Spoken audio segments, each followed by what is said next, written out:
1890 সালের কোনো একটা সময় বাগলার ও লালা দাদু গাম্বিয়া থেকে মালি গেছেন তাদের তান্ত্রিক গুরুর সাথে দেখা করতে। লালা দাদু হচ্ছে বাগলার দাদুর একজন ঘনিষ্ঠ বন্ধু। তিনি বাগলার দাদুর মতো একজন কবিরাজ, আর এই তান্ত্রিক গুরু হচ্ছেন ওনাদের গুরু। 1975 সালে মালি থেকে এক তান্ত্রিক এসেছিলেন বাগলার দাদুর এলাকায় একজনের চিকিৎসা করতে। সেই মালি থেকে গাম্বিয়া এত দূর থেকে তাকে আনা হয়েছিল কারণ বিষয়টা অনেক জটিল ছিল, যা অন্যান্য সাধারণ কবিরাজের পক্ষে সমাধান করা সম্ভব ছিল না। ওই তান্ত্রিক মূলত একজন মহিলার উপরে কালো জাদু কাটানোর জন্য এত দূর থেকে এসেছিলেন। তারপর এই গুরুর সাথে বাগলার দাদু ও বাগলার দাদুর বন্ধু লালা, তাদের দুজনের কথা হয়। ওনারা ওই তান্ত্রিক গুরুকে বেশ আপ্যায়ন করেন। তারপর তার কাছ থেকে কঠিন কঠিন জাদুবিদ্যা শেখার আগ্রহ প্রকাশ করলে এক পর্যায়ে মালির সেই তান্ত্রিক গুরু রাজি হন। তারপর থেকে বাগলার দাদু ও লালা দাদু অনেক কিছু শেখেন। বিগত 15 বছরে অনেকবার বাগলার দাদু গেছেন সেই তান্ত্রিক গুরুর সাথে দেখা করতে এবং তার কাছ থেকে অনেক অনেক কঠিন কঠিন জাদুবিদ্যা শিখেছেন, অনেক কঠিন সমস্যার সমাধানও নিয়ে এসেছেন। এবার একটা বিশেষ দরকারে দুই দাদু গেছেন তান্ত্রিক গুরুর সাথে দেখা করতে। এই তান্ত্রিক গুরুর বাড়ি মালির আকাসিয়া অঞ্চলে। এটি সেনেগাল ও মালির বর্ডার অঞ্চলে, তবে গাম্বিয়া থেকে বেশ দূরে। যাই হোক, বাগলার ও লালা দাদু গুরুর বাড়িতে যেয়ে দেখেন তার বাড়িতে অনেক মানুষের ভিড়। একজন নাম করা কবিরাজের বাড়িতে ভিড় থাকবে, এটাই স্বাভাবিক, কিন্তু এর আগে যতবার এসেছেন এত মানুষ কখনো তারা দেখেননি। দাদুরা বাড়ির ভেতরে প্রবেশ করে দেখেন উঠোনে একটা খাটের ওপরে একজন 30-32 বছরের মহিলার লাশ রাখা। এই লাশকে ঘিরে রয়েছে উপস্থিত সব মানুষ। সেখানে ওনাদের সেই তান্ত্রিক গুরু এবং তার কিছু শিষ্য আছে। বাগলার দাদু ও লালা দাদুকে দেখতে পেয়ে তান্ত্রিক গুরু এগিয়ে আসেন, ভালো মন্দ কথা বলে এক জায়গায় বসতে বলেন। তারপর গুরু বলেন, তোমরা বসো, বিশ্রাম করো, আমি এই ঝামেলার কাজ শেষ করে এসে তোমাদের সাথে কথা বলছি। দাদুরা অপেক্ষা করতে করতে একসময় ঘুমিয়ে যান, কেননা জার্নি করে তারা অনেক ক্লান্ত ছিলেন। কতক্ষণ ঘুমিয়েছিলেন জানেন না। এক সময় গুরুর ডাকে তাদের ঘুম ভাঙে। ঘুম থেকে ওঠার পরে গুরু বলেন, এইবার তোমরা দুইজন একসাথে আসছো, নিশ্চয়ই কোনো বিপদ হয়েছে। তখন দাদুরা বলেন, হ্যাঁ গুরুজি, আমরা অনেক বড় বিপদে পড়েছি। তখন গুরুজি বলে, সব শুনবো, তার আগে আমি একটু ফ্রি হই। আমি নিজেও অনেক বড় বিপদে আছি, আর তোমাদেরকে আমার এখানে 2 দিন থাকতে হবে। কোনো আপত্তি থাকলে বলো। যাই হোক, গুরুর কথা শুনে দাদুরা বলে, কি যে বলেন গুরুজি আপনি, আপনার কাছে থাকতে পারা আমাদের সৌভাগ্যের ব্যাপার। 2 দিন কেন, তার বেশি দিনও থাকতে রাজি আছি, আপনি শুধু বলেন কি করতে হবে আমাদের। তখন গুরু বলেন, চলো খাওয়া দাওয়া করে নেওয়া যাক, তারপর বলছি। খাওয়া দাওয়া শেষ করে গুরুজি বলেন, আমাদের একটা প্রতিবেশীর বাড়ির পেছনে এই লাশটা পাওয়া গেছে, যেটা তোমরা উঠোনে খাটের উপরে দেখেছো। এই লাশ নিয়ে একটু ঝামেলার ভেতরে আছি। আজকে সকালে এই লাশটা আমাদের গ্রামের এক প্রতিবেশীর ঘরের পেছনে পাওয়া যায়। ওই প্রতিবেশীর ঘরটা হচ্ছে একটা পরিত্যক্ত নির্জন জায়গার পাশে। আমি ওই প্রতিবেশীর একটা ছদ্মনাম ব্যবহার করছি, ধরেন তার নাম এরিক। এখন এরিকদের ঘরের পেছনে একটা লাশ পাওয়া গেছে। এই ঘটনা আশেপাশের লোকজন জানতে পারে। তখন সবাই এরিকের বাড়িতে ভিড় জমায়। কে এই মেয়ে, এই লাশ এখানে এলো কিভাবে, এরকম প্রশ্ন আসতে থাকে চারপাশ থেকে। কিন্তু এরিক ও তার পরিবার বারবার বলছে তারা কিছু জানে না, এটা একটা ষড়যন্ত্র। মজার বিষয় হচ্ছে এটা কার লাশ সেটা কেউ জানে না। এই মহিলাকে কেউ আগে কখনো দেখেছে বলেও মনে করতে পারে না।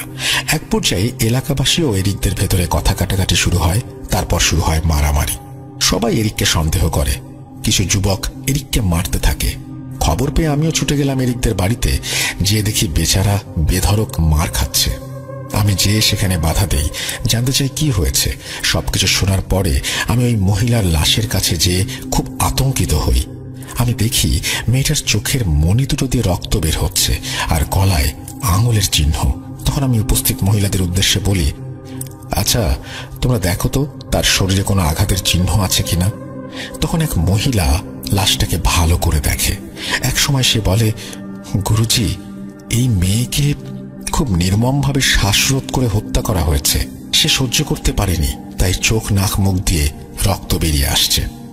মেয়েটার স্বাস্থ্য ভালো ছিল, তখন আমি বলি, তোমরা একটু পানি ঢেলে পরিষ্কার করো, তারপর আমি দেখছি কি করা যায়। তারপর আমি গ্রামের মুরব্বীদের সাথে কথা বলি। আমি বলি যে এই হত্যার সাথে এরিকের কোনো সম্পর্ক নেই, তোমরা ওকে ছেড়ে দাও। ওই মেয়ের হত্যা আমার কাছে কেমন যেন সন্দেহজনক লাগছে। আমাদের সামনে বিপদ হতে চলেছে, অশুভ কিছুর লক্ষণ পাচ্ছি। তাছাড়া ভাগ্য ভালো, পুলিশ এখনো বিষয়টি জানেনি, জানলে কেউ পার পাবে না। আমার কথায় প্রথম থেকে সবাই একটু বিব্রত বোধ করলেও এক সময় ওরা বিশ্বাস করে। যাই হোক, তারপর গ্রামবাসী জানতে চায় এই হত্যার কারণ কি হতে পারে। আমি বলি, এটা এখন বলা যাচ্ছে না, তবে আমি আজকে রাতে আমার জাদুবিদ্যা প্রয়োগ করে জানার চেষ্টা করব আসলে কি ঘটনা ঘটেছিল। তোমরা যদি আমাকে বিশ্বাস করো তবে এই লাশটা আমার বাড়িতে পৌঁছে দাও।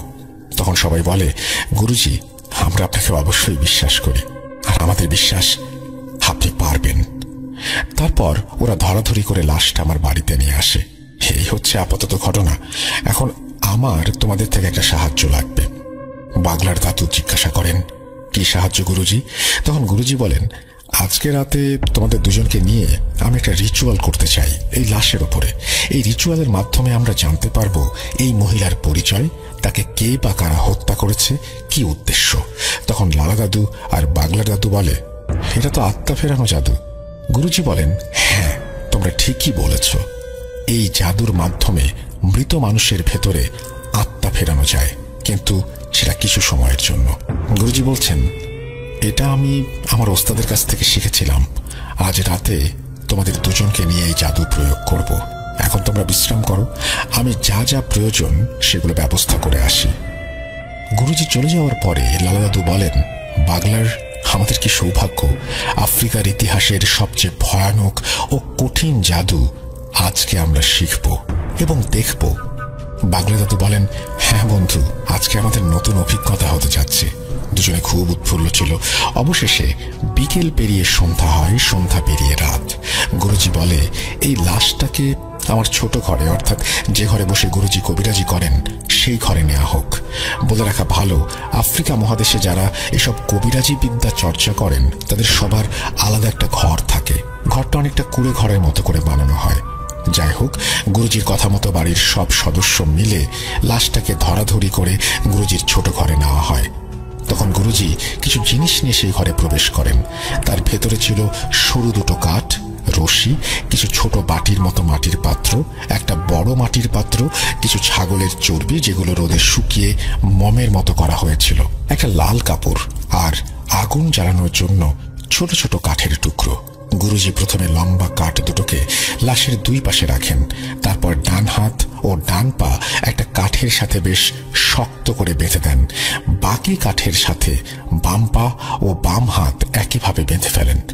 এরপর মাটির বাটিগুলোতে একটু তেল ও ছাগলের চর্বি ঢেলে দিয়ে কাপড় মোড়ানো রশির মতো বানানো, অর্থাৎ আলো জ্বালানোর জন্য যে ফিতা বানানো হয় সেরকম করে লাশের চারপাশে গোল করে একটু জায়গা রেখে গণ্ডির মতো করে রাখলেন। একটা গ্যাপ রাখলেন যাতে তিনজনের বসতে অসুবিধা না হয়। এরপরে বড় বাটিতে যেটা ছিল একটা গামলা বা বোলের আকারের, সেই পাত্রে কাঠের টুকরো সাজিয়ে তেল ঢেলে দিলেন। তারপর আস্তে আস্তে সবগুলো বাটি ও ওই পাত্রে আগুন জ্বালিয়ে দিলেন। পুরো ঘর তখন ধোঁয়ায় পরিণত হলো এবং সেই সাথে চর্বি পোড়া গন্ধ। অতিরিক্ত ধোঁয়ার কারণে কেউ ঘরে থাকতে পারলেন না। তখন গুরুজি বললেন, কিছুক্ষণের জন্য ঘর থেকে বের হতে হবে, একটু পরে ধোঁয়া কমে গেলে সাধনা শুরু করব। ওনারা তিনজন ঘর থেকে বের হয়ে ধোঁয়া কমার অপেক্ষা করতে লাগলেন। এর ভেতরে গুরুজি বাগলার দাদু ও লাল দাদুকে মন্ত্র শিখিয়ে দিলেন। কিছুক্ষণ পরে ধোঁয়া কমে গেলে আবার সেই ঘরে তারা প্রবেশ করলেন। এবার গুরুজি লাশের পশ্চিম পাশে বসে পড়লেন, পূর্ব দিকে মুখ করে। লাশ আর গুরুজির মাঝখানে ফাঁকা জায়গায় আগুনের বড় পাত্রটা রাখলেন গুরুজি। তারপর বাগলার দাদুকে বললেন, বাগলার, তুমি লাশের পাশে মাথার কাছে বসে পড়ো আর কাঠ দুটোকে শক্ত করে ধরে রাখবে। লালা, তুমি লাশের পায়ের কাছে বসো, কাঠ দুটোকে শক্ত করে ধরে রেখো। প্রচন্ড শক্তি প্রয়োগ করতে হবে তোমাদের। এই লাশের শরীরে যখন আত্মা ফিরে আসবে তখন সেটা বল প্রয়োগ করে এখান থেকে ছুটে পালাবার চেষ্টা করবে। আমি তন্ত্র বলে ওকে ধরে রাখবো, তবে যদি কোনোভাবে এখান থেকে ছুটে যেতে সক্ষম হয় তবে আমরা কেউ বাঁচব না। গুরুজির কথা শুনে দাদুরা একটু ভয় পেলেও গুরুজির উপরে বিশ্বাস রেখে তারা তাদের জায়গায় বসে পড়ে। তখন গুরুজি বলে, তোমাদের যে মন্ত্র শিখিয়ে দিয়েছি সেটা জোরে জোরে পড়তে থাকো, আর লাশে আত্মা না আসা পর্যন্ত পড়েই যাবে। দাদুরা মন্ত্র পড়তে শুরু করে, ওদিকে গুরুজিও মন্ত্র পড়তে থাকেন। বেশ কিছুক্ষণ পরে হঠাৎ করে ওই ঘরের মধ্যে ভূমিকম্প শুরু হয়। মনে হচ্ছে এক্ষুনি ঘরের সবকিছু ভেঙে মাথার উপরে পড়বে। বাগলার দাদু ও লালা দাদু বেশ ভয় পেয়ে যান। তারা দুজনে অভিজ্ঞ ও বড় কবিরাজ হওয়ার পরেও তাদেরও সাহস এবং ধৈর্য যেন কমে যাচ্ছিল। গুরুজির ওপরে বিশ্বাস রেখে তারা ধীরে ধীরে স্বাভাবিক হন আর চোখ বন্ধ করে মন্ত্র পড়তে থাকেন। হঠাৎ দাদুরা লক্ষ্য করেন লাশের শরীর নড়ে উঠল।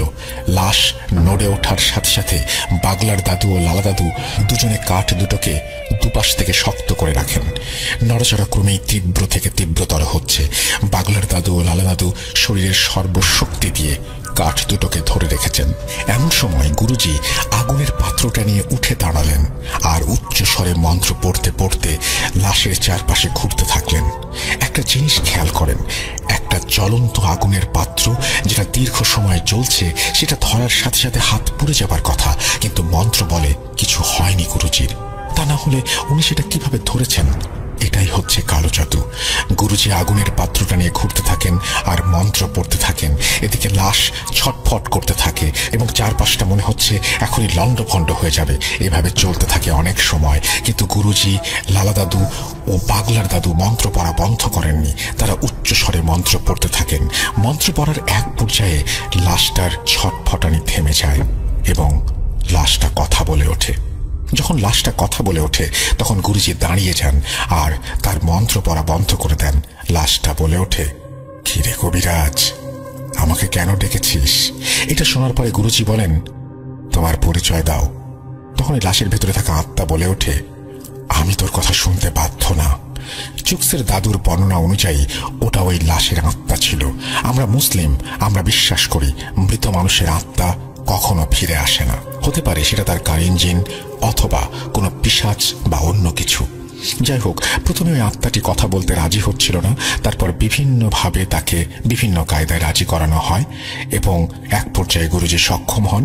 গুরুজি একটা ওয়াদা করার পরেই লাশটি কথা বলে ওঠে। গুরুজি কি ওয়াদা করেছিলেন সেই বিষয়ে একটু পরে আসছি। ওই মহিলার আত্মা বলে, আমার নাম নায়রা, ছদ্মনাম। আমার বাড়ি বামাকো অর্থাৎ মালির রাজধানী। আমি খ্রিস্টান। আমার বিয়ে হয়েছে মাত্র 3 বছর। আমার বাবা মা কেউ জীবিত নেই। আমার ভাই বোন সবার বিয়ে হয়ে গেছে। তারা সবাই আলাদা আলাদা পরিবার নিয়ে থাকে। আমার স্বামী ফ্রেডি, ছদ্মনাম, ছোটখাটো একটা ব্যবসা করে। বেশ সুখে আমাদের দিন কাটত। সেই সুখ আর সইল না।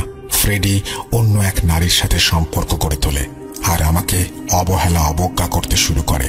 এক পর্যায়ে আমি আমার স্বামীর নামে আমার ভাই বোন ও তার পরিবারের কাছে নালিশ করি। বিষয়টা আমার স্বামী অস্বীকার করে। তারপর তার এমন মিথ্যাচার আমি মেনে নিতে পারি না।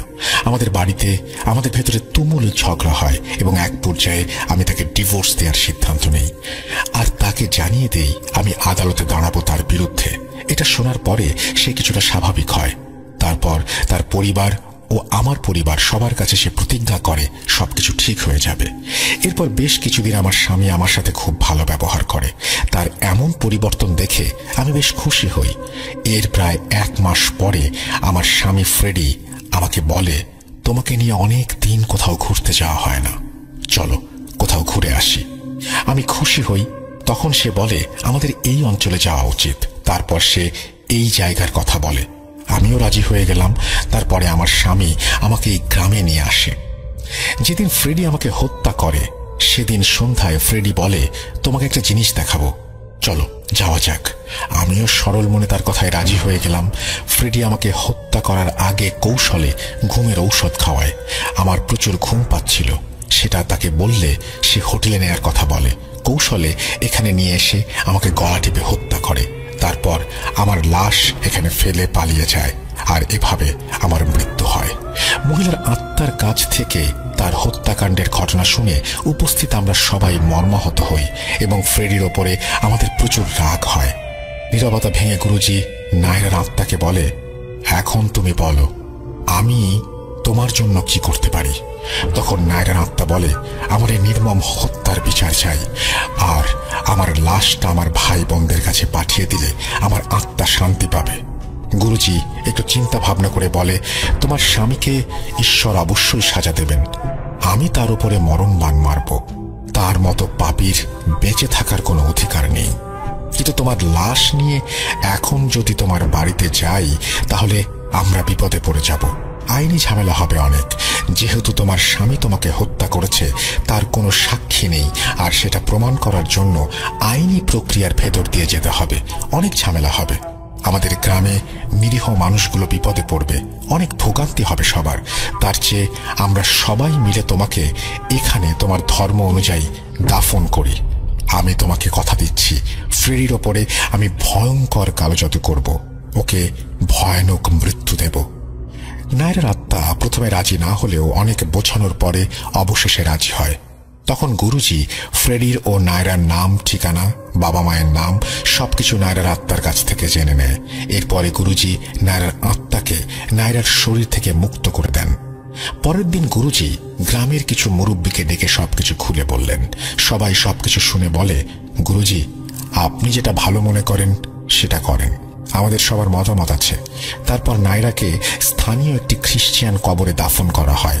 দাফন শেষে বাগলার দাদু ও লালা দাদুকে উদ্দেশ্য করে গুরুজি বলেন, চলো ফ্রেডির ব্যবস্থা করা যাক।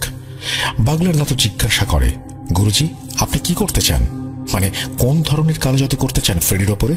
তখন গুরুজি বলে, আমি ওর ওপরে এমন কালো জাদু করব ও শুধু মৃত্যু কামনা করবে, কিন্তু কমপক্ষে 20 দিনের আগে ওর মৃত্যু হবে না। বাগলার দাদু আবার জিজ্ঞাসা করে, এটা কি জাদু? তখন গুরুজি বলেন, আমি ওর উপরে এমন মরণ বাণ মারব তাতে ওর প্রচন্ড মাথা ব্যথা হবে, সেই সাথে চোখও ব্যথা হবে। মাথা ব্যথা, চোখ ব্যথায় ও কিছু খেতে পারবে না, ঘুমোতে পারবে না, দুনিয়ার কোনো ডাক্তার কবিরাজ ওকে ভালো করতে পারবে না। আমি সেই ব্যবস্থা করব। এভাবে ছটফট করতে করতে একদিন ও মারা যাবে, এটা হবে ওর শাস্তি। তারপর গুরুজি ফ্রেডির ওপরে বাণ মারেন। বাণ কিভাবে মারা হয়েছে সেটা চুকস জানতে পারেনি, আর এই ঘটনার মূল বিষয়ও সেটি নয়। এখন ঘটনার মূল পার্ট শুরু করব। এটা বর্ণনা করার আগে একটু বলে রাখি, এমন ঘটনা আমি অন্তত কখনো শুনিনি। এটা আমার জীবনের সম্পূর্ণ ভিন্ন একটা অভিজ্ঞতা, যেমনটা আমি শুনেছি বা জেনেছি। যাই হোক, সব ঝামেলা শেষ করে গুরুজি বাগলার দাদু ও লালা দাদুর উদ্দেশ্যে বলে, তোমরা তো দেখলে কত বড় বিপদের ভেতরে ছিলাম, আর সেই জন্য তোমাদের কাছ থেকে ভালো করে জানতে পারছিলাম না তোমাদের আসার উদ্দেশ্য কি। এখন বলো কি সমস্যা? তখন বাগলার দাদু বলেন, গুরুজি আমাদের গ্রাম পাহারা দেওয়ার জন্য আমরা যে জানবেটু ব্যবহার করি, বেশ কিছুদিন ধরে সেই জানবেটুগুলো খুঁজে পাচ্ছি না। ওই জানবেটুর ভেতরে থাকা জিনগুলোকে অনেক ডেকেও হাজির করতে পারছি না। আমি আর লালা অনেক চেষ্টা করেছি জানবেটুর পাহারার জিনগুলোকে হাজির করতে, কিন্তু ব্যর্থ হয়েছি। আর আমাদের যে সকল বার্তাবাহক বা মুকবির জিন আছে ওদের কাছে জিজ্ঞাসা করেছে জানবেটুর সম্পর্কে, কিন্তু ওরা কোনো খবর দিতে পারেনি। ওরা শুধু এতটুকু বলেছে এই অঞ্চলে শয়তানের ছায়া দেখতে পাচ্ছি, এর বেশি কিছু আর বলতে পারেনি। আপনি নিশ্চয়ই জানেন জানবেটু আসলে কি। জানবেটু হচ্ছে এক ধরনের কাঠের পুতুল, যেটার ভেতরে জিন বন্দি করে আফ্রিকান কবিরাজরা গ্রাম পাহারা দেওয়ার ব্যবস্থা করে, বিশেষ করে আফ্রিকার উপকূলীয় অঞ্চলগুলিতে। যাই হোক, গুরুজি জিজ্ঞাসা করে, তোমাদের জানবেটুগুলো নিখোঁজ কতদিন থেকে? তখন দাদুরা বলে, তা প্রায় 10 দিন হবে। আমাদের অন্যান্য জিনেরা যখন বলল এই গ্রামের শয়তানের ছায়া দেখতে পাচ্ছি, তখন আমরা খুব চিন্তায় পড়ে যাই। আর এই শয়তান কে বা কারা, কেন আমাদের জানবেটুগুলোকে আক্রমণ করলো, আর কি উদ্দেশ্য নিয়ে তারা এখানে এসেছে, এইটা জানার অনেক চেষ্টা করেছি, কিন্তু ব্যর্থ হয়েছি।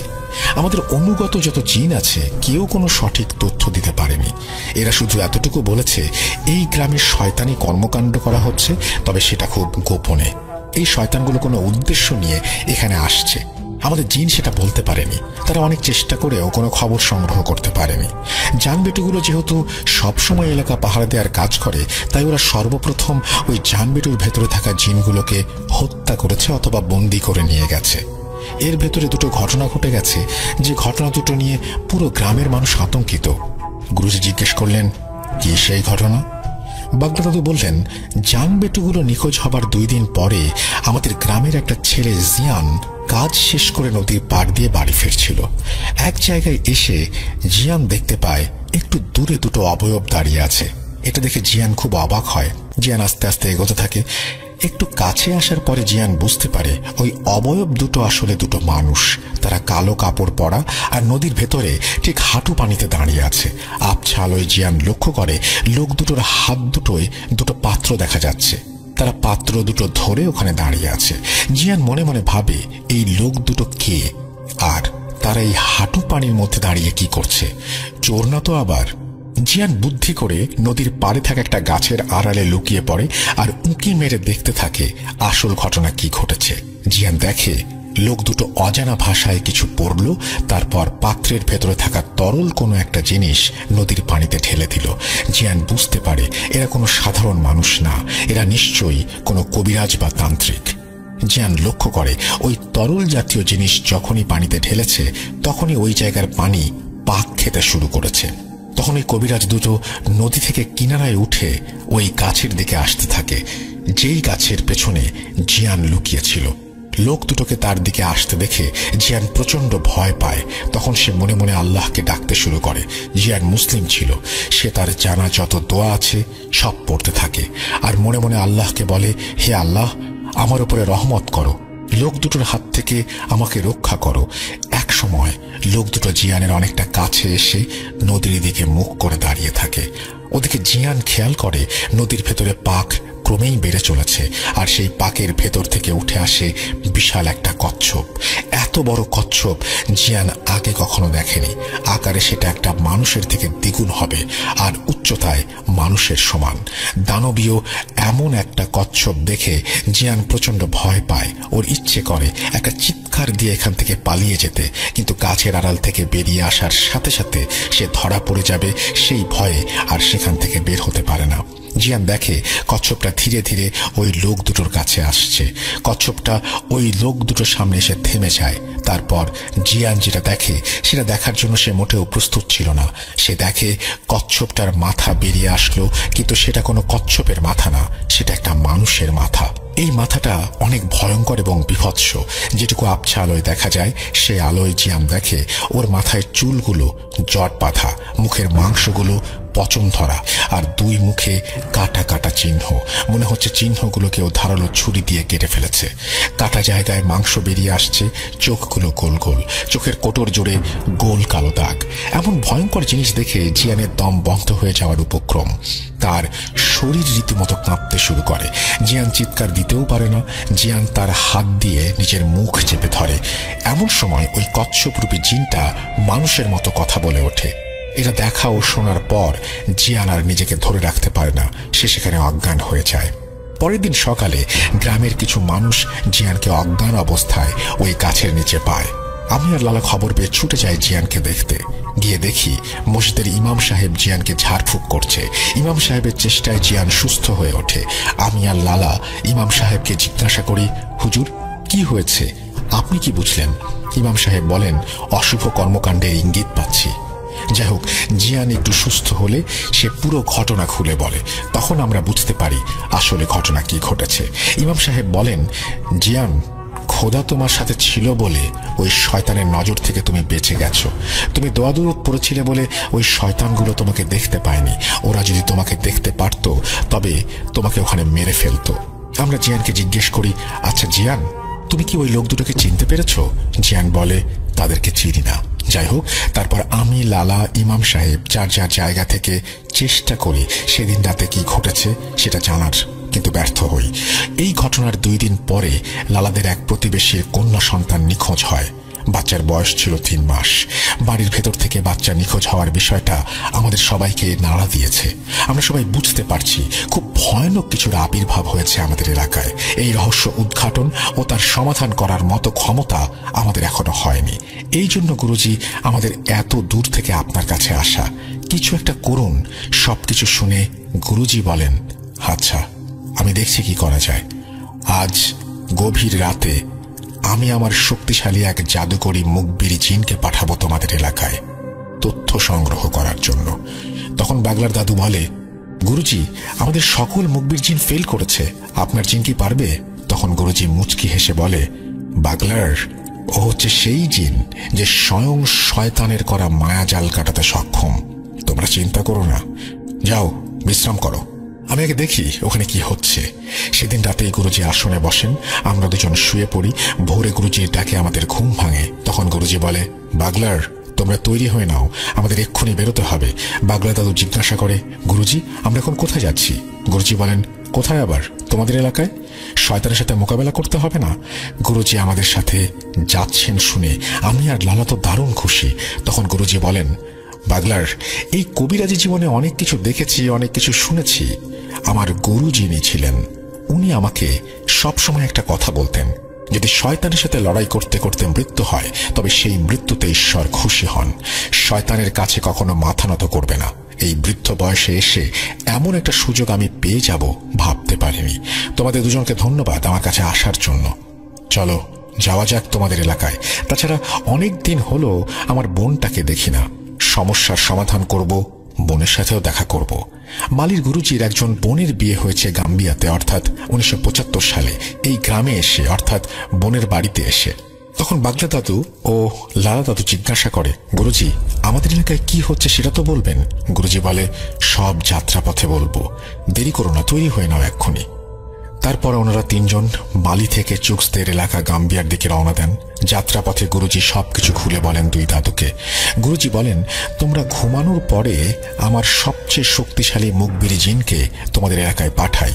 সে সেখানে যায়, কিছুক্ষণ পরে সে ফিরে এসে আমাকে যে তথ্য দেয় সেটা শোনার পরে আমার পিলে চমকে যায়। আমার মুখবির জিন আমাকে বলেছে, গুরুজি আমি গ্রামের সব জায়গায় খুঁজে কিছু না পেয়ে যখন নদীর পাড়ে যাই তখন আমি 3টা শয়তানের অনুসারী জিনকে দেখতে পাই। ওরা আমাকে দেখার সাথে সাথে আমাকে বিদ্যুতের গতিতে আক্রমণ করে বসে। শয়তানের অনুসারীর একটা বড় অংশ হচ্ছে ইফরিত সম্প্রদায়ের জিন। তারা অনেক শক্তিশালী ও দ্রুতগামী হয়। আমরা ধরে নিলাম ওগুলো ইফরিত জিন ছিল, কিন্তু আমি তাদেরকে প্রতিহত করতে সক্ষম হই।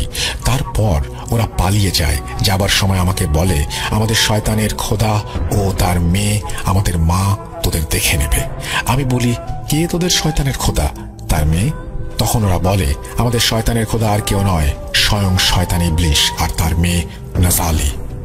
একটা কথা বলে রাখি, বিভিন্ন ধর্ম অনুযায়ী শয়তানকে বিভিন্ন নামে ডাকা হয়। আমি এখানে ইবলিশ শব্দটা ব্যবহার করেছি। যাই হোক, গুরুজি বলেন, শয়তান ইবলিশের অনেকগুলো সন্তান রয়েছে। এই ইবলিশের সন্তানগুলো এক একজন এক একটা অপকর্মে লিপ্ত। কেউ মানুষের ভেতরে দ্বন্দ্বের সৃষ্টি করে, কেউ মানুষকে বিপথে নিয়ে যায়, কেউ সংসারে অশান্তি করে। আরো যত অপকর্ম আছে এই সব শয়তানের ছেলে মেয়েও শয়তান নিজে করে। তার ভেতরে নাজালি একজন। এই নাজালি নামের অর্থ মহামারী। নাজালি একটা আফ্রিকান শব্দ, সম্ভবত ইকবো অথবা ইবো ভাষায় কথা বলে চুক্স। এখানে আমি যে নামগুলো ব্যবহার করব সব এই আফ্রিকান ভাষায় হবে। যাই হোক, এদের প্রত্যেকের আবার বিশাল বাহিনী আছে। এই মহামারীর কাজ হচ্ছে ডাঙায় ও পানিতে মহামারী সৃষ্টি করা। তোমাদের নদীতে পানিকে দূষিত করে মানুষের ভেতরে রোগ ছড়ানোর জন্য তোমাদের এই নদীটাকে সে এখন বেছে নিয়েছে। যেহেতু এটা আফ্রিকান মহাদেশের ভেতরে অনেক বড় একটা নদী, অনেক জায়গায় দেখা যায় একটা নদীর পানি হঠাৎ দূষিত হয়ে রোগ ব্যাধি হয়ে শত শত মানুষ মারা যাচ্ছে। কোনো ডাক্তার বা কবিরাজের ওষুধে কাজ হচ্ছে না, অথচ বছরের পর বছর ওই এলাকার সবাই ওই নদীর পানি ব্যবহার করে আসছে। তাহলে হঠাৎ করে নদীর পানি এভাবে দূষিত হয়ে পড়লো কিভাবে? অনেকে হয়তো সায়েন্টিফিক কোনো ব্যাখ্যা দেবে, পরিবেশগতভাবে হতে পারে এটা বলবে, কিন্তু কেন? তার পেছনে একটা কারণ হচ্ছে এই শয়তানের মেয়ে মহামারী ও তার অনুসারী। আর তাদেরকে এই কাজে সাহায্য করে সামান্য ক্ষমতার লোভে মানুষরূপী কিছু শয়তান। তোমাদের গ্রামের ভেতরে যে দুজন পাগল আছে, ওরা আসলে পাগল না, ওরা হচ্ছে শয়তানের অনুসারী। তোমাদের জান বেটুর ভেতরে থাকা জিনকে হত্যা করেছে ওরা। আর লালার প্রতিবেশীর মেয়েকে এই দুজন শয়তানের মেয়ে নাজালির নামে বলি দিয়েছে। ওই দুই শয়তান তান্ত্রিক সারাদিন পাগলের নাটক করে আর রাতের বেলা তারা এই সমস্ত অপকর্ম চালায়। সেদিন জিয়ানের দেখা কালো কাপড় পরা ওই শয়তান তান্ত্রিক দুটোই হচ্ছে তারা। মূলত ওরা পাগল সেজে ঘুরে বেড়ায় আর দেখে কোনো বাড়িতে ছোট বাচ্চা আছে কিনা। ওরা অন্য এলাকা থেকে আরো দুটো বাচ্চাকে তুলে এনে তোমাদের ওই নদীর পাড়ে বলি দিয়েছে। ওরা এই পর্যন্ত 3টা বলি দিয়েছে। দূরে হওয়ার জন্য তোমরা বাকি দুজনের কথা জানতে পারোনি। এভাবে যখন 13টা বাচ্চার বলি দিতে সক্ষম হবে তখন ওরা অনেক শক্তিশালী হবে। আজ এই নদীর পানি দূষিত হয়ে মহামারী শুরু হবে। এতে এই গ্রাম সহ এই দীর্ঘ নদীর পানি যারা ব্যবহার করে সবার ভেতরে রোগ ছড়াবে আর হাজার হাজার মানুষ মারা যাবে। সেদিন জিয়ানের দেখা সেই কচ্ছপরূপী শয়তানটা হচ্ছে বিমরু। এই বিমরু হচ্ছে নজলির খুব কাছের একটা শক্তিশালী শয়তান জিন। নজলি বিমরুকে নদী দূষণের দায়িত্ব দিয়েছে, আর নজলির গোলাম এই বিমরু এই কাজ করে। এদিকে ক্ষমতার লোভে বিমরুর হয়ে এই দুজন তান্ত্রিক শয়তানি কর্মকাণ্ডে সাহায্য করছে। সেদিন রাতে ওদের হাতে থাকা দুটো পাত্রের ভেতরে ছিল দুটো বাচ্চার তাজা রক্ত। প্রথমে বাচ্চা দুটোকে বলি দিয়ে তার রক্ত এই পাত্রে ধারণ করা হয়েছে। তারপর তাদের সব শয়তানি কর্মকাণ্ড শেষে পাত্র ভর্তি তাজা রক্ত শয়তানের মেয়ে নাজালির জন্য উৎসর্গ করা হয়েছে। আর সেই জন্য বিমরু পানি থেকে উঠে এসে একটা কচ্ছপের রূপ ধরে আর শয়তান তান্ত্রিক দুটোকে বলে দ্বিতীয় বলি কবে দিতে হবে, কখন দিতে হবে। এখন তোমরা বলো, এত কিছু জানার পরে আমি কি বসে থাকবো? তাই তোমাদের সাথে বেরিয়ে পড়লাম শয়তানের সাথে যুদ্ধ করার জন্য। যদি ওই শয়তান তান্ত্রিক দুটো কোনোভাবে 13টা বাচ্চাকে বলি দিতে সক্ষম হয়, তবে এই গ্রাম মৃত্যুপুরী হয়ে যাবে। আমাদের প্রথম কাজ গ্রামে যেয়ে সবাইকে এই বিষয়গুলো খুলে বলা, তারপর তাদেরকে সাথে নিয়ে কৌশলে ওই পাগল বেশি শয়তান দুটোকে খুঁজে বের করে তাদেরকে হত্যা করা। দ্বিতীয় কাজ হচ্ছে নদীর ভেতরে থাকা ভালো জিনদের এই বিষয়গুলো জানানো ও তাদেরকে সতর্ক করা, তারা যেন এই শয়তানের সাথে যুদ্ধে অংশগ্রহণ করে এবং সেই জন্য তাদেরকে অনুরোধ করা। তৃতীয় কাজ হচ্ছে ওই নদীতে থাকা শয়তানের মেয়ে গোলাম বিমরু ও তার পুরো পরিবারকে হত্যা করা। শেষ কাজ এই গ্রামে একটা রিচুয়াল করে গ্রামটাকে সুরক্ষিত করা, যাতে ভবিষ্যতে আর কোনো শয়তান সেখানে সহজে না আসতে পারে। গুরুজির কাছ থেকে এত কিছু শোনার পরে বাগলার ও লালা দাদু বলে, গুরুজি এত কিছু হয়ে গেল অথচ আমরা কিছুই বুঝতে পারলাম না। গুরুজি মুচকি হেসে বলেন, তোমরা কেবল শিখছ, তোমাদের এখনো অনেক কিছু অজানা আছে, তবে তোমরা একদিন আমার থেকেও বড় কবিরাজ হবে। যাই হোক, অনেক লম্বা জার্নি করে অবশেষে গুরুজিকে নিয়ে বাগলার দাদু ও লালা দাদু তাদের গ্রামে পৌঁছালেন। সবাই যখন খবর পায় গুরুজি এসেছেন, তখন গ্রামের সবাই ছুটে আসে গুরুজিকে দেখতে, কেননা গুরুজি হচ্ছে এই গ্রামের আত্মীয়। বেশ কয়েকবার এই গ্রামে উনি এসেছেন। তাছাড়া উনি এখানে আসার পরে অনেকের অনেক জটিল সমস্যার সমাধান করেছেন। এই জন্য গুরুজি অনেক পরিচিত ও সুনামও আছে।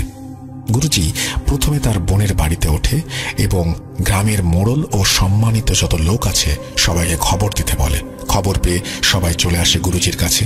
তখন গুরুজি বাগলার দাদু, লালা দাদু ওই গ্রামের সব মোড়ল শ্রেণীর লোকদের নিয়ে একটা বৈঠক করে। সবাইকে সবকিছু খুলে বলা হয় আর কি কি করতে হবে সেটাও বলে দেয়া হয়। বৈঠক শেষে গ্রামের কিছু যুবক ছেলেদের নিয়ে দুটো দল গঠন করা হয়, আর এই দুটো দলকে দায়িত্ব দেওয়া হয় যেখান থেকে যেভাবেই হোক পাগল দুটোকে ধরে নিয়ে আসতে হবে জীবিত। কাজটা খুব সাবধানে করতে হবে, কেউ যেন সেদিকে খেয়াল রাখতে না পারে। তারপর তাদেরকে একটা নির্জন জায়গার কথা বলা হয় যেখানে ওদেরকে ধরে নিয়ে আসতে হবে। মুরব্বীর কথা মতো দল দুটি বেরিয়ে পড়ে, আর কিছুক্ষণ পরে তারা সেই দুই পাগলকে ধরে গ্রামের সেই ফাঁকা জায়গায় নিয়ে আসে। তারপর তাদের কাছ থেকে কিছু জিনিসপত্র পাওয়া যায়। এই জিনিসগুলো মূলত তন্ত্র সাধনার সময় কাজে লাগে। তবে তাদের কাছে একটা বই পাওয়া যায়। উপস্থিত সবাই বইটা দেখে ধরে নেন এটা একটা জাদুবিদ্যার বই, কারণ বইয়ের ভেতরে অদ্ভুত সব শয়তানি ছবি আর ভিন্ন ভাষায় লেখা বইটি। ওরা কোনো কথা বলে না।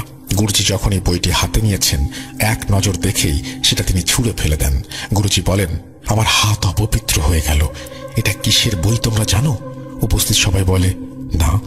তখন গুরুজি বলে, এটা হচ্ছে কোডেক্স গিগাস, অর্থাৎ শয়তানের বাইবেল। আরে এরা তো মানুষ নয়, এরা শয়তানের ধর্ম গ্রহণ করেছে। ওরা যে কত নিষ্পাপ বাচ্চাকে শয়তানের নামে বলি দিয়েছে সেটা সৃষ্টিকর্তা ভালো জানেন। সময় নষ্ট না করে ওদেরকে জিন্দা আগুনে পুড়িয়ে মেরে ফেলো। গুরুজির কথা মতো ওদের শরীরে পেট্রোল ঢেলে আগুন জ্বালিয়ে দেয়া হয়। ওরা মরার আগে শুধু একটা কথা বলে, আমাদের শয়তানের খোদা তোমাদের শাস্তি দেবে। ওই দুজনের কাছ থেকে অনেক কিছু জিজ্ঞাসা করা হয়েছিল মরার আগে, যেমন তোমরা কতদিন ধরে এই শয়তানি কর্মকাণ্ডে লিপ্ত, কোথা থেকে এসেছো, ইত্যাদি ইত্যাদি। কিন্তু ওরা নাকি কোনো কথার উত্তর দেয়নি। যাই হোক, শয়তান দুটোকে আগুনে জ্বালিয়ে দেওয়া হয়, সেই সাথে ওই শয়তানি কিতাবও আগুনে পুড়িয়ে ফেলা হয়। গুরুজি বলেন ওদের হাড় ও ছাই থাকবে সব একটা গর্তে এবং সেই গর্ত মাটিতে ভরাট করে দেবে। তারপর গুরুজি বলে, বাগলার ও লালা, আজ রাতে তোমরা আমার সাথে ওই নদীর পাড়ে যাবে যেখানে জিয়ান ওই কচ্ছপটা দেখেছিল।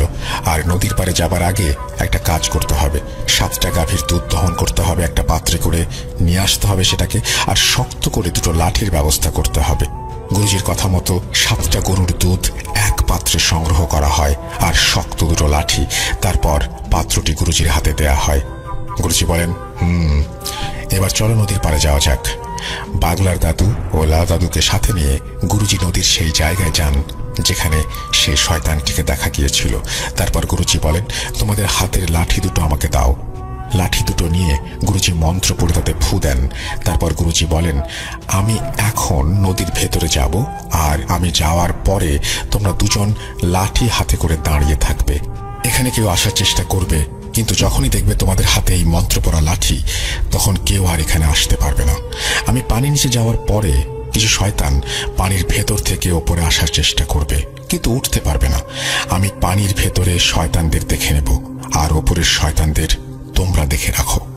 তোমরা যদি বুঝতে পারো কেউ তোমাদের কাছে এসেছে, তখন সৃষ্টিকর্তার নাম নেবে এবং জোরে করে তাকে আঘাত করবে। তারপর দেখবে শয়তান কেমন লেজ গুটিয়ে পালায়। গুরুজির কথা শুনে বাগলার ও লালা দাদু বলে, গুরুজি, আপনি কোনো চিন্তা করবেন না, আমরা আছি এখানে, আপনার কোনো চিন্তা নেই, আপনি যান। তারপর গুরুজি নদীর পানিতে নেমে পড়েন, মানে একদম কিনারায় যেখান থেকে পানি শুরু। তারপর মন্ত্র পড়ে ওই দুধের পাত্রে ফুঁ দিতে থাকেন। তারপর দুধ ভর্তি পাত্রটি পানিতে ডুবিয়ে দেন। তার কিছু সেকেন্ডের ভেতরেই গুরুজির সামনে পাক খাওয়া শুরু হয় এবং ফাঁকা হয়ে যায়। তখন গুরুজি সেই ফাঁকা জায়গা দিয়ে নদীর ভেতরে প্রবেশ করেন। ডাঙায় বাগলার ও লালা দাদু লাঠি হাতে দাঁড়িয়ে সব দেখছেন। গুরুজি চলে যাওয়ার পরে শুরু হয় বন্য সব জীবজন্তুর ভয়ঙ্কর হুঙ্কার। চারপাশ জুড়ে যত সব ভয়ঙ্কর জন্তু জানোয়ার গর্জন করতে থাকে। বাগলা দাদু লক্ষ্য করে নদীর পাড়ে গাছপালার ভেতর থেকে অনেক জোড়া চোখ ওদের দিকে ভয়ঙ্কর দৃষ্টিতে তাকিয়ে আছে। এই দৃশ্য দেখে মোটামুটি ভয় পেলেও দুজনের একজন ওই জায়গা থেকে এক চুলো নড়েনি। প্রায় 1 ঘন্টা পরে নদীতে আবারও পাক শুরু হয়, আর আগের মতো পাকের জায়গাটা ফাঁকা হয়ে যায়। এদিকে পাক শুরু হওয়ার সাথে সাথে আশেপাশে সব হুঙ্কার গর্জন থেমে যায়। তার কিছুক্ষণ পরে গুরুজি সেইখান থেকে উঠে ডাঙায় চলে আসে। গুরুজি ডাঙায় আসার পরে বাগলার ও লালা দাদু লক্ষ্য করে গুরুজি একটুও পানিতে ভেজেনি। গুরুজির জামা কাপড় সম্পূর্ণ শুকনো। এটা দেখে দুজনে খুব অবাক হয়। যাই হোক, গুরুজিকে দেখে দাদুরা জিজ্ঞাসা করে, গুরুজি, আপনি ঠিক আছেন? গুরুজি বলে, হ্যাঁ, আমি ঠিক আছি। তোমাদের কোনো অসুবিধা হয়েছে? তারা বলে, হ্যাঁ, অনেকগুলো শয়তান এসেছিল, জন্তু জানোয়ার সেজে ভয় দেখানোর চেষ্টা করছিল। তখন গুরুজি বলে, এই লাঠির সামনে আসার মতো সাহস কারো নেই। এখন বাড়ি চলো, আজকে গভীর রাতে এই শয়তানি খেলা শেষ করতে হবে। এখানে বাসা বাঁধা বড় শয়তানকে মারতে হবে। তখন দাদুরা জিজ্ঞেস করে, গুরুজি, আপনি যে উদ্দেশ্যে নদীর ভেতরে গেলেন সেটা সফল হয়েছে? গুরুজি বলেন, হ্যাঁ, হয়েছে। সব সমস্যা, সব ঝামেলা শেষ করে পরবর্তীতে গুরুজি বলেছিল নদীর ভেতরে কি হয়েছিল। গুরুজি বলেন, আমি পানির নিচে নামলাম, আমি দেখতে পেলাম একটা রাস্তা চলে গেছে। আমি সেই রাস্তা ধরে হাঁটতে থাকলাম। একটু সামনে যাওয়ার পরে একটা কালো ছায়া আমার পথ আটকে দাঁড়ায়। আমাকে বলে, এই কবিরাজ, কোথায় যাচ্ছিস? আমি বলি, সেটা জেনে তোর কি কাজ? আমার পথ ছাড় বলছি। তখন ওই ছায়াটা আমাকে বলে, তোর এত বড় সাহস, আমাদের জগতে এসে আমাকে বলিস পথ ছাড়তে? আমি বুঝতে পারি এই শয়তান এত সহজে পথ ছাড়বে না। আমি আমার জামার পকেট থেকে কিছু পাথরের টুকরো বের করি, যেটা আমি আসার সময় বাড়ি থেকে নিয়ে এসেছিলাম। আমি সেই পাথরে মন্ত্র পড়ে ফুঁ দিয়ে ওই ছায়ায় ছুঁড়ে মারলে ও চিৎকার করে সেখান থেকে অদৃশ্য হয়ে যায়। তারপর আমি আবার হাঁটতে থাকি। কিছু দূর যাওয়ার পর দেখি ভয়ঙ্কর একটা কালো সাপ ফনা তুলে আমার পথ আটকে রেখেছে। অনেক বড় একটা সাপ, 3টি মাথা একসাথে ফনা ধরে আছে। আমি সেদিকে দাঁড়াতেই 3 মাথা একসাথে নড়ে ওঠে। 3জন মানুষ যদি একসাথে একই কথা বলে তাহলে যেমন শোনা যাবে, ঠিক সেই রকম ভাবেই 3টি মাথা মানুষের মতো করে কথা বলে ওঠে। ওরা বলে, এই কবিরাজ থাম, তুই এখানে যে উদ্দেশ্যে আসছিস সেটা হবে না, প্রাণে বাঁচতে চাইলে ফেরত যা। তখন আমি একটা পাথর দিয়ে ওই সাপের দিকে ছুঁড়ে মারি, সেটা অদৃশ্য হয়ে যায়। তারপর কিছুক্ষণ হাঁটার পরে একটা বিশাল প্রাসাদ দেখতে পাই। আমি বুঝতে পারি এটাই পানির নিচে থাকা জিন সর্দারের বাড়ি। আমি গেটের কাছে যাওয়ার সাথে সাথে দুজন আমাকে দেখে বলল, গুরুজি, আপনি একা এসেছেন?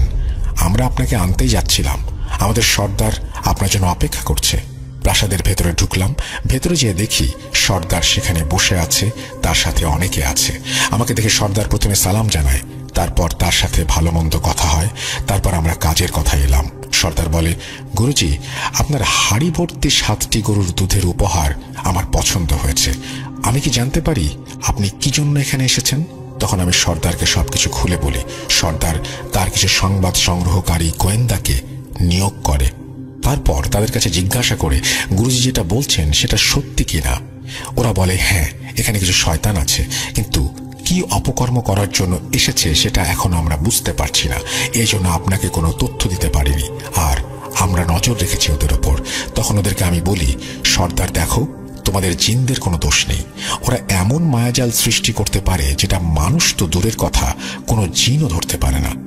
আমি আমার অনুগত একজন জাদুকরী মুখবির জিনের কাছ থেকে তথ্য সংগ্রহ করেছি। তারপর আমি সর্দারকে আমার পরিকল্পনার কথা বলি যে কিভাবে এই শয়তানদের শায়েস্তা করতে হবে। তখন সর্দার বলে, গুরুজি, আপনি চিন্তা করবেন না, আপনি শুধু আমাকে ডাকলেই আমি আমার সর্বশক্তি দিয়ে শক্তিশালী সেনাবাহিনী সহ যুদ্ধ চালানোর জন্য হাজির হয়ে যাব। তারপর আমি সর্দারকে বলি, আজ গভীর রাতে আমি আসবো এই নদীর পাড়ে। সর্দার আমার কথায় রাজি হয়। এরপর আমি সেখান থেকে চলে আসি। তখন সর্দার আমাকে তার 2 জন জিনের মাধ্যমে এখানে পৌঁছে দেয়। নদীর ভেতর থেকে ওঠার পরে গুরুজি বলেছিলেন, আজকে গভীর রাতে তিনি আবার দাদুদের সাথে এখানে আসবেন, এখানেই আসন করে বসবেন, যা করার করবেন। তখনকার মতো ওনারা বাড়িতে চলে যান। যাওয়ার পথে কোনো সমস্যা হয়নি, কারণ গুরুজি সাথে ছিলেন, সেই জন্যই। যাই হোক, বাগলার দাদু গুরুজিকে খাওয়ার জন্য অনুরোধ করেন। দাদু বলেন, গুরুজি, আপনি সারাদিন কিছু খাননি, আসুন কিছু খেয়ে নেবেন। তখন গুরুজি বলেন, বাগলার, আমি এই সমস্ত কাজে আসার পরে কিছু খাই না যতক্ষণ পর্যন্ত আমি কাজটা শেষ করছি। তোমরা খাওয়া দাওয়া করলে করে নিতে পারো। তখন দাদু বলে, কি যে বলেন গুরুজি, আপনি না খেলে আমরা কি করে খাবো?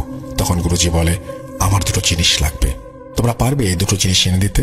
বাংলা দাদু বলেন, কি জিনিস গুরুজি, আপনি বলুন শুধু। গুরুজি বলে, 1 মুঠো চাল আর একটা মুরগি। বাংলার দাদু বলে, এটা আমার বাড়িতে আছে। বাগলার দাদু একটা মুরগি ও 1 মুঠো চাল এনে দেন। ওগুলো নিয়ে সে রাতে ওনারা আবারও নদীর পাড়ে আসেন।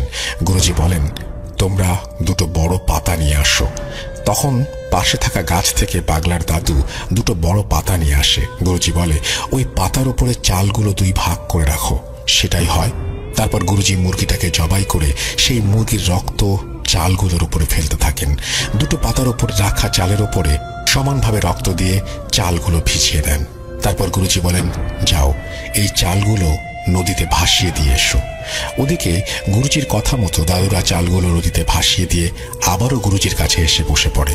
তখন গুরুজি নদীর পাড়ে বড় একটা গন্ডি কেটে সেখানে বাগলার দাদু ও লালা দাদুকে গন্ডির ভেতর 2 পাশে বসতে বলেন, আর গুরুজি মাঝখানে বসে পড়েন নদীর দিকে মুখ করে। গুরুজি লালা দাদু ও বাগলা দাদুকে মন্ত্র শিখিয়ে দিয়ে সেটা পড়তে বলেন।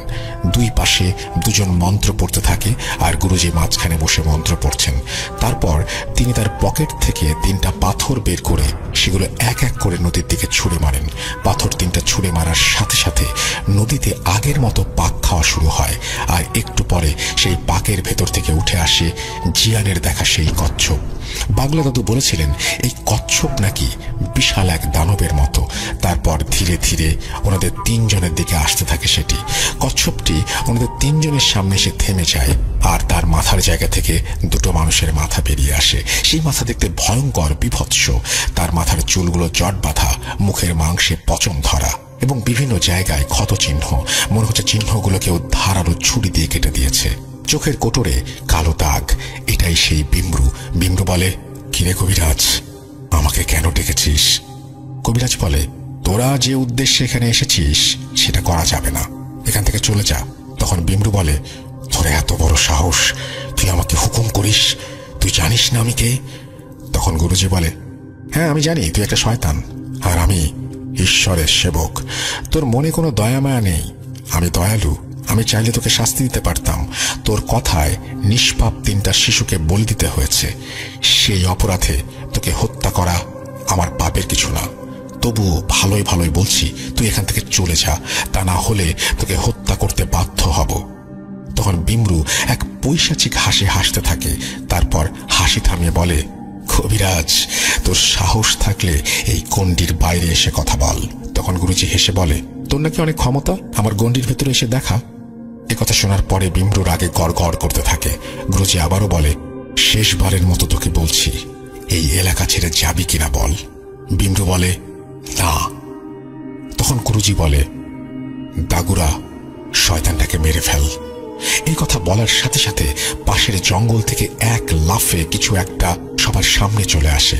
বাগলার দাদু দেখে বিশাল একটা সিংহ, যার অর্ধেক মানুষের মতো, অন্ধকারে সেটা হাতির থেকেও বড়, হাত পা সব আছে, শরীর আছে মাথা সিংহের মতো। চোখের সামনে দানবী এক সিংহ দেখে দাদু বেশ ভয় পেয়ে যায়। ততক্ষণে বিম্বু তার কচ্ছপের খোলস থেকে হাত পা বের করে মানুষের মতো উঠে দাঁড়ায়। শুরু হয় দুজনের মধ্যে তুমুল যুদ্ধ। এবার গুরুজি ওপরের দিকে চেয়ে মন্ত্র পড়তে থাকে, আর ওর দিকে যুদ্ধ চলছে। এমন সময় আমরা দেখি নদীর পানিতে উথাল পাথাল অবস্থা, মনে হচ্ছে ভেতরে ঝড় বয়ে যাচ্ছে। নদী ও নদীর দুই পারের জায়গায় একটা নারকীয় অবস্থা সৃষ্টি হয়। দাগুরা এবং বিমরুর লড়াই তখনও চলছে। দাদু বলছে, ভয়ে আমাদের দম যাবার অবস্থা। এতদিনে আমরা কবিরাজি জীবনে এমন ভয়ঙ্কর যুদ্ধ দেখিনি। আমরা দুজন ভয়ে জড়সড় হয়ে গণ্ডির ভেতরে বসে থাকলাম, চোখ বুজে, আর ঈশ্বরকে ডাকতে থাকলাম। দুজনের ভেতরে সমানে যুদ্ধ চলছে। হঠাৎ কোথা থেকে একই রকমের আরো একটা সিংহ হাজির হয় আর ঝাঁপিয়ে পড়ে বিমরুর ওপরে। এবার ওরা দুজনে বিমরুকে ভালো মতো ধরে ফেলে। তারপর ওরা প্রথমে বিমরুর শরীর থেকে মাথা আলাদা করে, এরপর পুরো শরীর টেনে ছিঁড়ে টুকরো টুকরো করে ফেলে। বিমরু শেষ। তারপর ওই সিংহ দুটো এক লাফে নদীর ভেতরে চলে যায়। ওরা নদীর ভিতরে যাওয়ার সাথে সাথে নদীর পানি আরো ভয়ঙ্কর ভাবে অশান্ত হয়ে পড়ে। এদিকে গুরুজি মন্ত্র পড়ে যাচ্ছে। যুদ্ধ চলে প্রায় ঘন্টার মতো। তারপর সব স্বাভাবিক। এদিকে গুরুজি বেহুশ হয়ে মাটিতে পড়ে যায়। গুরুজি মাটিতে পড়ে যাওয়ার পরে আমরা বেশ আতঙ্কিত হয়ে গুরুজিকে ধরে ফেলি। আমরা ভীষণ ঘাবড়ে যাই, কারণ গুরুজির বয়স হয়েছে, উনি মারা গেলেন না তো, এই ভেবে আমাদের বুক কেঁপে ওঠে। আমরা বুঝতে পারি গুরুজি মারা যাননি, উনি বেহুশ হয়েছেন। এমন সময় এক লাফে নদীর ভেতর থেকে সিংহরূপী দাগুরা ও তার সঙ্গী ডাঙায় অর্থাৎ আমাদের সামনে এসে দাঁড়ায়। আমরা ভীষণ ভয় পেয়ে যাই। এরকম দানবীয় জিন এত কাছে। আমরা লক্ষ্য করি ওদের দুজনের হাতে অনেকগুলো মরা গুই সাপ।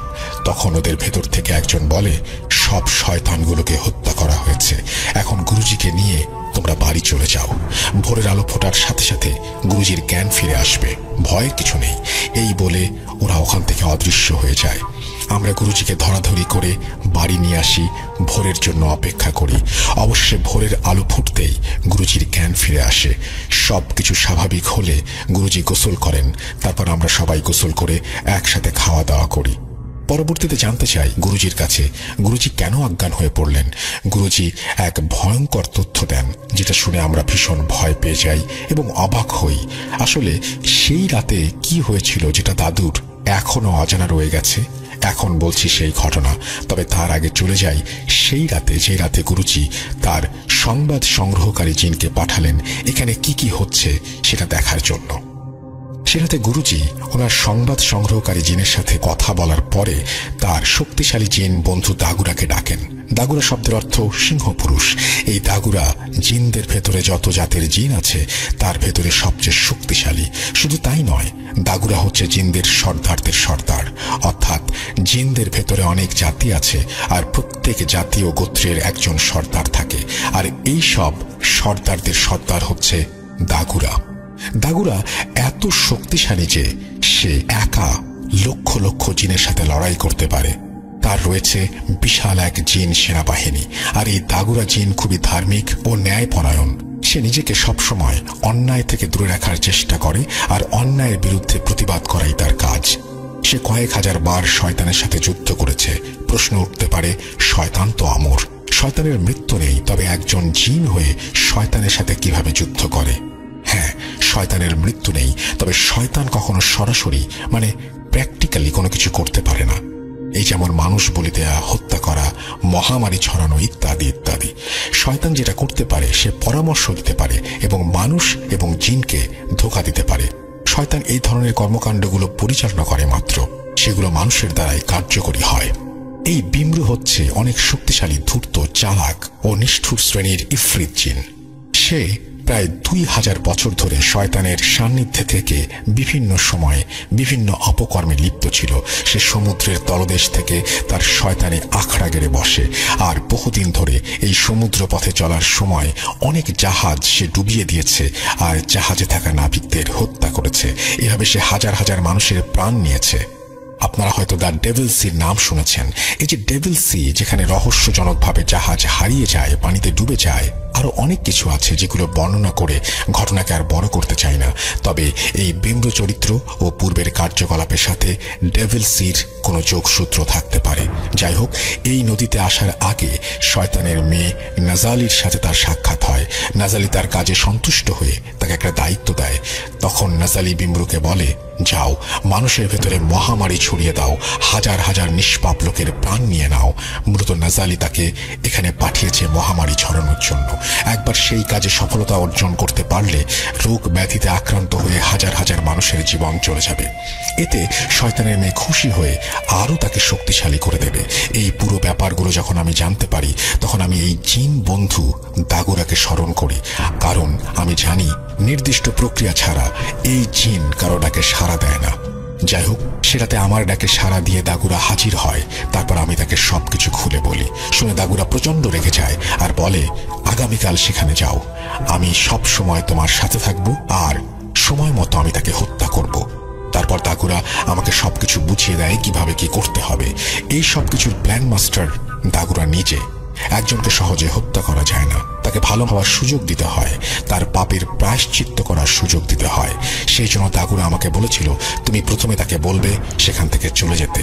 আমি জানি সে যেতে চাইবে না, তারপরও তুমি সেটা বলবে। সে যখন অস্বীকার করবে তখন শুধু আমাকে ডাক দেবে। আমি প্রস্তুত থাকবো বিমরুর সাথে যুদ্ধ করার জন্য। তারপরের ঘটনা তোমরা সবাই দেখেছো, অনেক কিছুই দেখেছো, আবার অনেক কিছু দেখতে পারোনি।